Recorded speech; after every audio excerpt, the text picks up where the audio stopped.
Front-end, back-end, full stack, on entend ces termes absolument partout. Mais au fond, qu'est-ce qu'ils signifient vraiment? On a tendance à penser qu'il s'agit de langages ou de technologies spécifiques. Et si je vous disais que la véritable distinction était beaucoup plus simple que ça?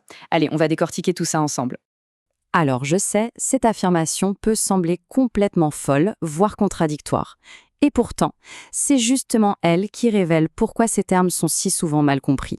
C'est la clé qui va nous permettre de tout remettre en ordre.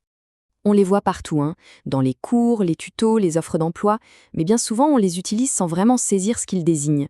Le point crucial, le seul et unique critère qui compte, c'est celui-ci, l'endroit où le code s'exécute. C'est tout. Bon, voici notre plan de match. D'abord, on va revenir à la séparation originelle, qui était très claire. Ensuite, on verra pourquoi cette frontière est devenue si floue. Après ça, on s'attaquera à ce que full stack signifie réellement.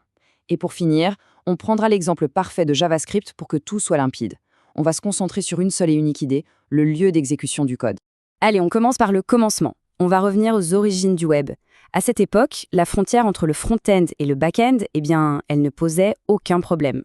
C'était simple, net et précis. En fait, la distinction repose sur une question toute bête. Où est-ce que le code tourne? Soit il s'exécute sur la machine de la personne qui visite le site, c'est-à-dire dans son navigateur, soit il s'exécute sur une machine à distance qu'on appelle un serveur. C'est aussi simple que ça.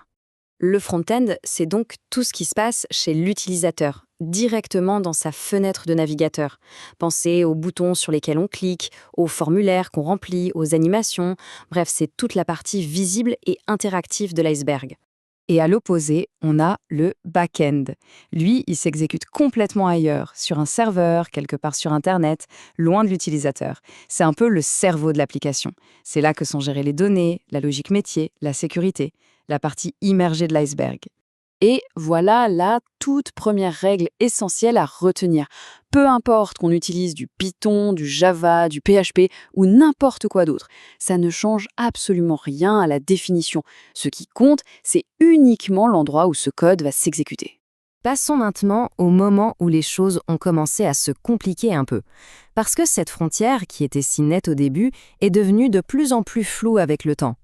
Forcément, les applications web sont devenues de plus en plus complexes, de plus en plus riches et interactives.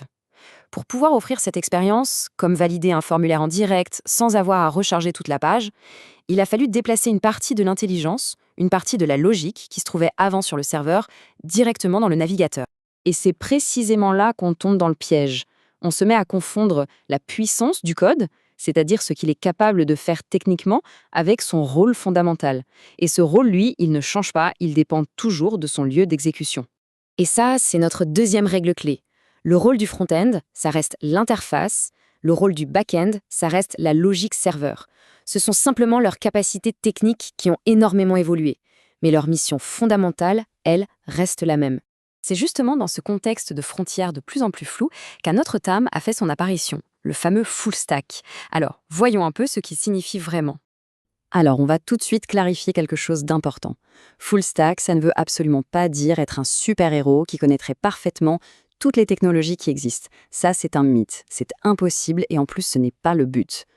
En réalité, être full stack, c'est avant tout une question de perspective.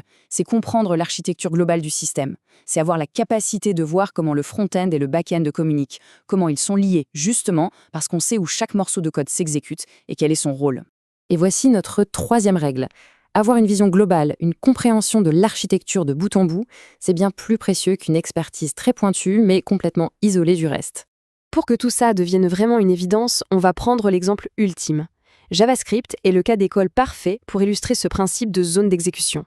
C'est simple, le langage JavaScript, c'est le même. La syntaxe est la même, les concepts de base sont les mêmes.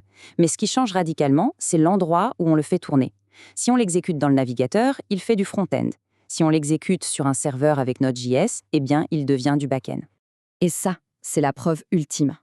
Notre quatrième et dernière règle le confirme noir sur blanc, ce n'est jamais le langage qui définit le rôle. C'est toujours et uniquement son lieu d'exécution. C'est le seul critère qui compte vraiment.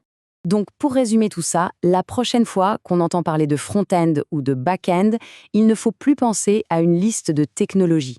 Il faut penser à des territoires, à des zones. À partir du moment où on se demande où est-ce que ce code s'exécute, tout devient beaucoup plus clair. Et tout ceci nous amène à une dernière question pour ouvrir la discussion. Avec le cloud, les microservices, l'edge computing, ces zones d'exécution se multiplient et se complexifient. Et c'est précisément là que le jeu devient vraiment intéressant pour les architectures modernes.